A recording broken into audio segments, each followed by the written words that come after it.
We're working together and we're collaborating and addressing the issues that we brought up in the reports. Tonight, events continue throughout Canada to raise awareness about MMIWG2S+.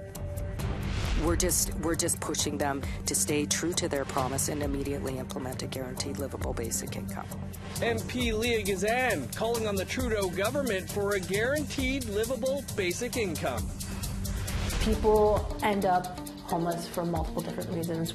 And advocates for the homeless in Montreal are struggling to meet demands and are asking for help.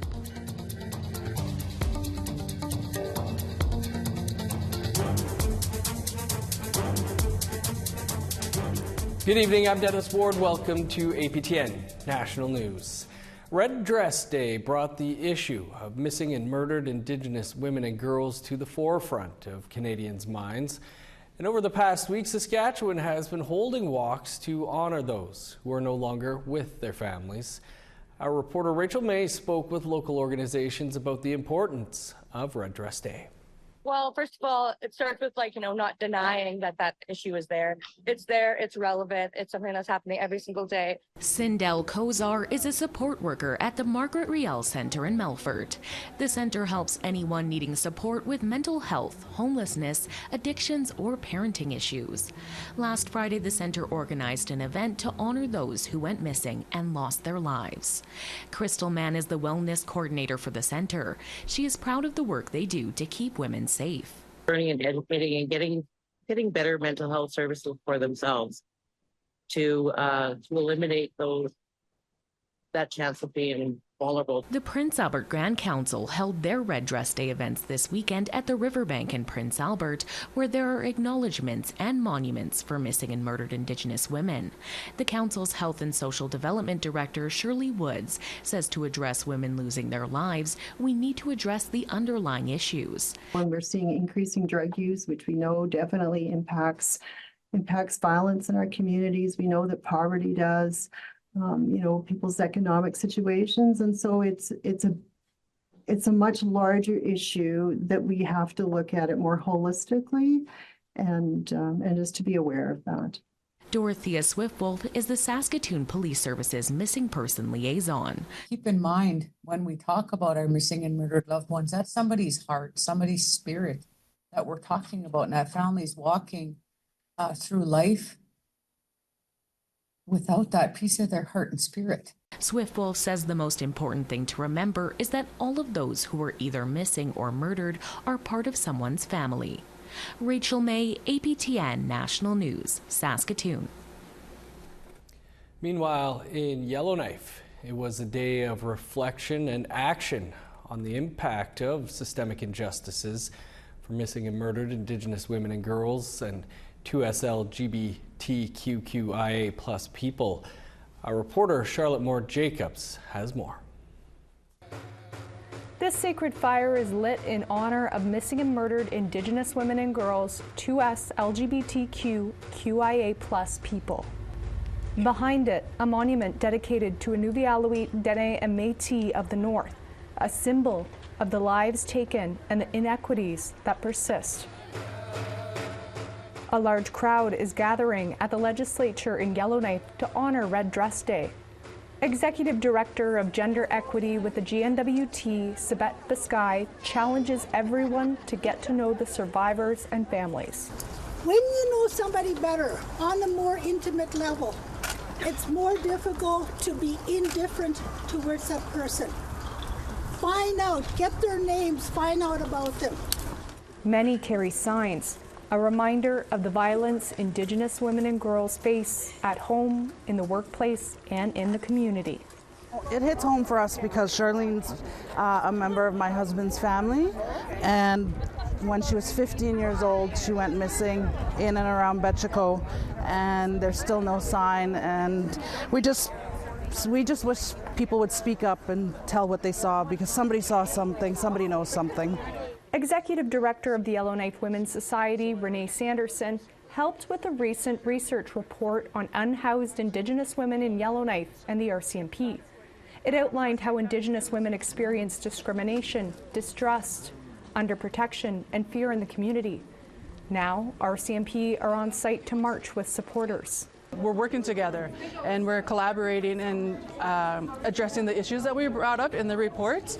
I think we still have a long ways to go, but it's nice to see them a part of the community, and that's what we wanted from the beginning, to be a part of the community, to understand the challenges that our Indigenous people face. Sanderson is remembering her cousin Amber Tuckaroo, who went missing and was murdered outside of Leduc.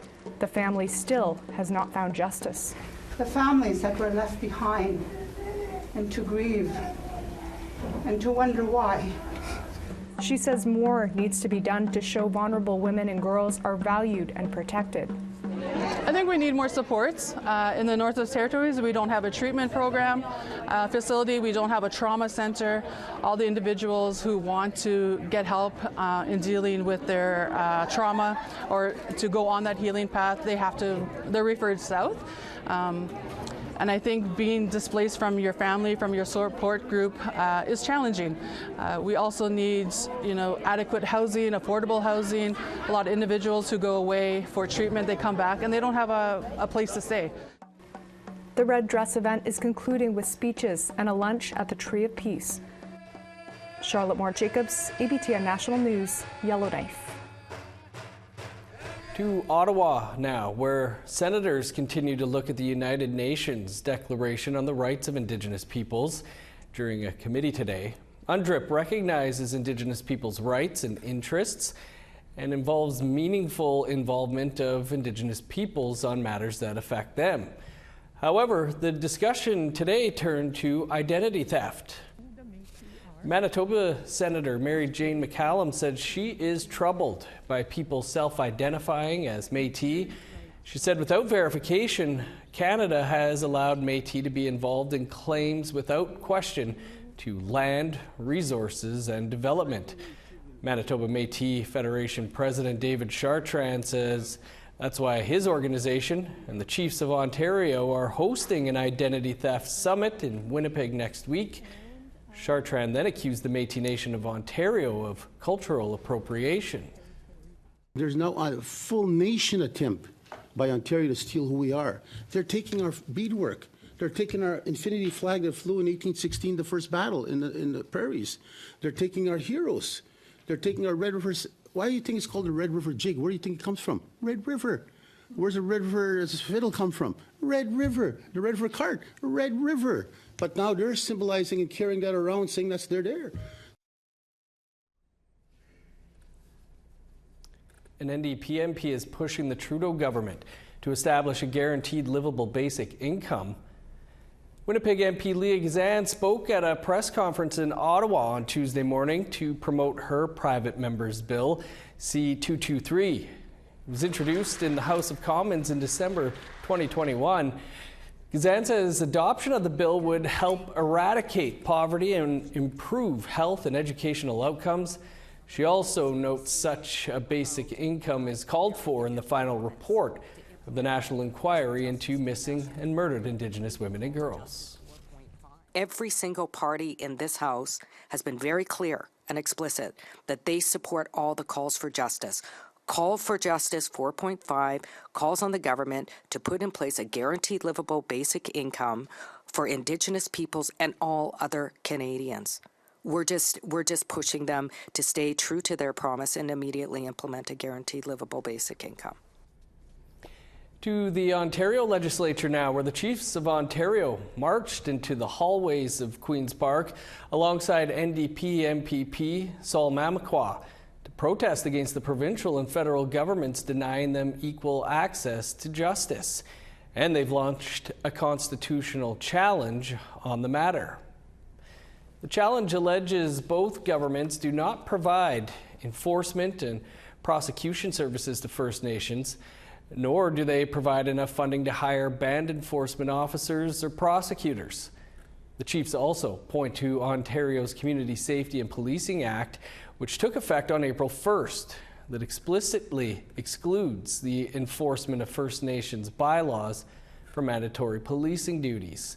They say because of this, First Nations cannot combat addiction, banish dangerous people, regulate tenancy and evictions, or stop the dumping of waste in their territories.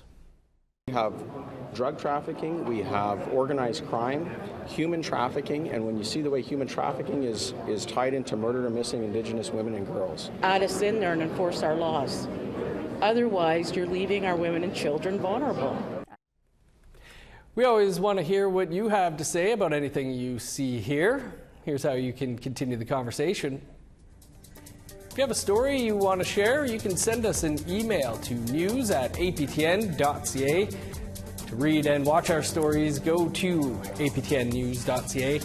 You can also find us online on your favorite social media sites, including TikTok, YouTube, LinkedIn, and X. Follow APTN News to join the conversation and see our latest stories. Time to step aside for a quick break. Still to come, struggling to meet the demands and the overrepresentation of Indigenous peoples on the streets of Montreal. It's not that easy. It's hard. You have to find your resources. You have to find where you could sleep.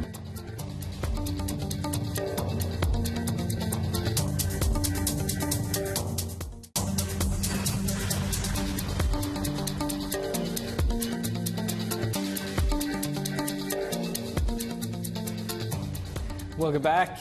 Well, here's something you don't see every day, especially in Nunavut, where a large international passenger plane had to make a sudden stop earlier today.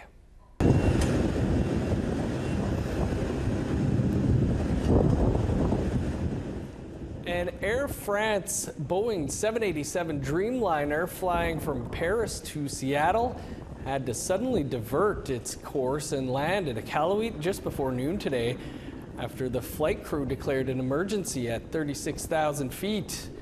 According to Air France, there appeared to be a heat smell in the cabin. In a statement, Air France added, "Customers have disembarked and technical checks on the aircraft are underway. These checks will determine whether the aircraft can continue its journey to Seattle or whether solutions need to be found to reroute customers as quickly as possible." There is no word yet on the plane's status yet or if passengers will stay overnight in Iqaluit. The particular plane can seat up to 250 passengers. Montreal's homelessness advocates often say they struggle to meet needs. And a new report by an Indigenous-led organization explores these gaps and how they affect the city's overrepresented Indigenous homeless population. Maricela Amador has that story. Usually just plant here, 3 inches deep. Simeon Nuya enjoys coming to this garden in the middle of bustling Montreal. That's how we usually do it. He gets to touch the earth and find community, which is important to him since he's been living in a shelter off and on for 15 years. It's not that easy. It's hard. You have to find your resources. You have to find where you could sleep, where you could hang out during the day. Nunya, who arrived from Nunavik 29 years ago, is now part of a collective that supports the homeless population in the city. We started an outreach program, harm reduction. So we hand out like crack pipes, crystal meth pipes and stuff because a lot of people are addicted to drugs. So we want to make sure that they don't get diseases. And although these services help, Nunya said more resources are continuously needed. Where I'm staying now, it's like in the same building as the watch shelter. And I think like we need bigger space so that we can have more people in there because there's like a lineup for to get into that program. A report by the Montreal Indigenous Community Network highlights many of the ongoing gaps that affect the urban Indigenous population. I didn't realize the pictures Katya used for this. They look really nice. Leilani Shaw, the executive director of the network, said the report provides a comprehensive portrait of the needs observed by frontline workers over the last few years. It is really important to continuously put pressure on these systems, but also to remind the current systems and structures that are in place that they are not doing enough and they are not adapted to our community and what we need in order to thrive. Shaw hopes the report becomes a resource for organizations and governments moving forward. People end up homeless for multiple different reasons, whether they are coming to Montreal to receive different services like healthcare, education, mental health services, and more. And through no fault of their own or for many different reasons, they could end up trapped here. According to the report, Indigenous peoples make up about 12% of Montreal's visible homeless population, despite comprising only 0.6% of the city's total residents. So this is where the apartments are going to be. Stacy Boucher-Antony is the executive director of Indigenous Project Quebec. We rent it out for 5 years. An organization offering, among other services, a wet shelter in downtown Montreal. There's currently 14 bedrooms in there and shared spaces. She said that overrepresentation of Indigenous people experiencing homelessness in the city is not new, nor is the constant struggle organizations face for funding. La prévention, là, c'est ce qui est payant. Puis la prévention, c'est sûr qu'on ne voit pas les résultats dans l'immédiat. Ça prend des années, des générations. Mais c'est ce qui est payant comme société de miser sur la prévention. C'est de s'assurer que les familles aient assez de support pour pouvoir bien vivre. C'est de s'assurer que les enfants soient supportés. Nuya struggles with alcoholism. The services he needs most are those that help his recovery. I'm still in the process of healing myself, but it took a long time for me to get to this point. Going to the elders and seeing, that helped me out a lot.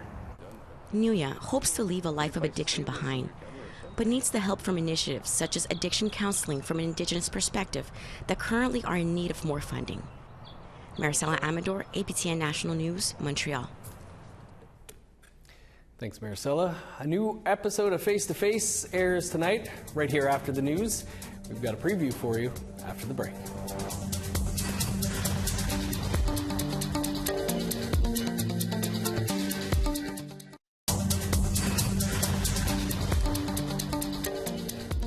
Welcome back. Time now for our photo of the day. It's that time of year for many Canadians who encounter Canadian geese in towns and cities, including Carrie Slack, who shared this picture. Carrie sees them every day on her morning commute. If you have a picture to share, send your photos to share@aptn.ca. Now let's take a look at tomorrow's weather forecast.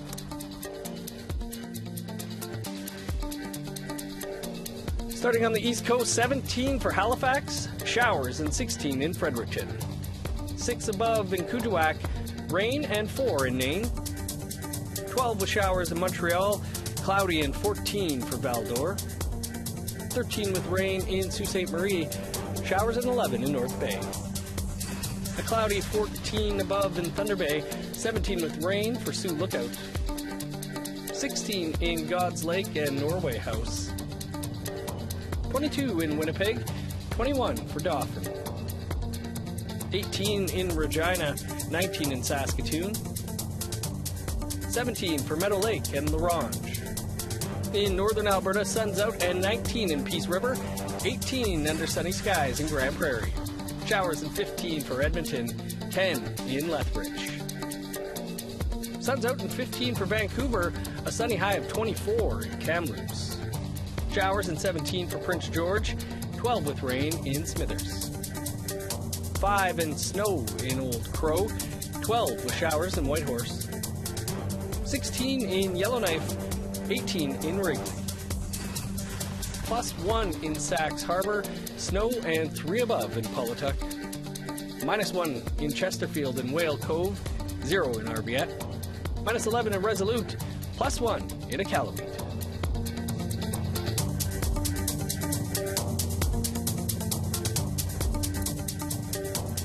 175 Indigenous youth from across Canada are in Brant County this week for an intensive dance camp. They're prepping for an annual show held at Toronto's Meridian Hall. The CTV's Stephanie Davis tells us this is all part of a program focused on the importance of education and culture.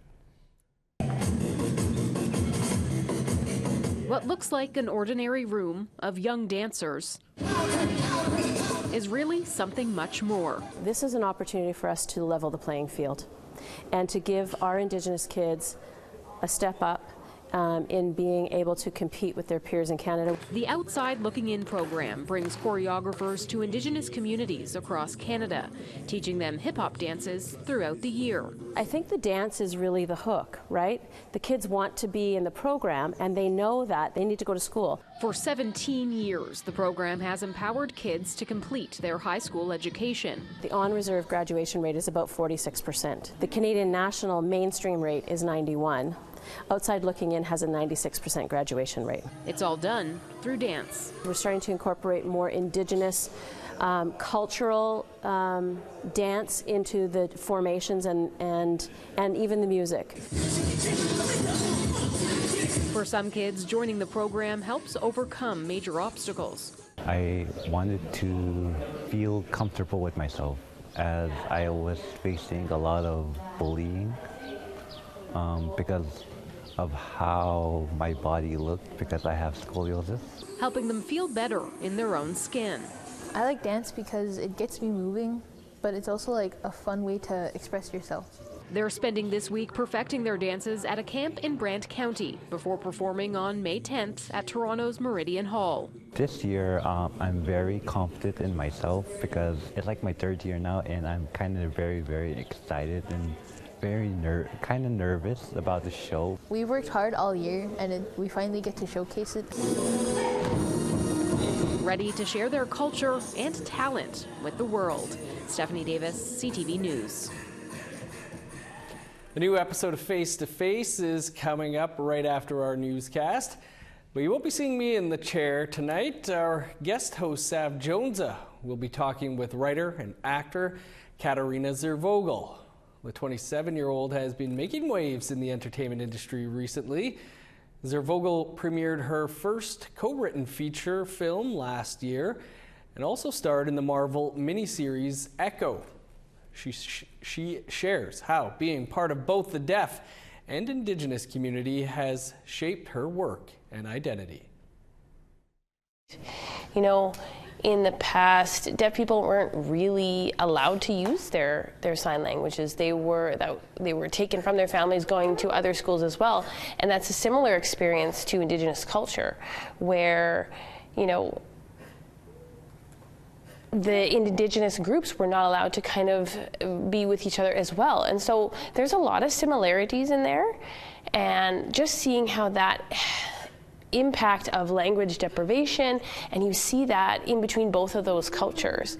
And so when I think about that and having both of those cultures within myself, I really start wondering, you know, how that impacted my identity. Looking forward to it. You can catch that episode right here in less than 2 minutes from now. That's all the time we have for your APTN National News for this Tuesday. For news anytime, though, visit our website, aptnnews.ca, and subscribe to our APTN News YouTube page. Also, be sure to join us back here live tomorrow at 1 p.m. Eastern Time for your first APTN National Newscast of the day. I'm Dennis Ward. Marcy McGuitch, thanks for tuning in. Stick around. Face to Face is next. Have a great night.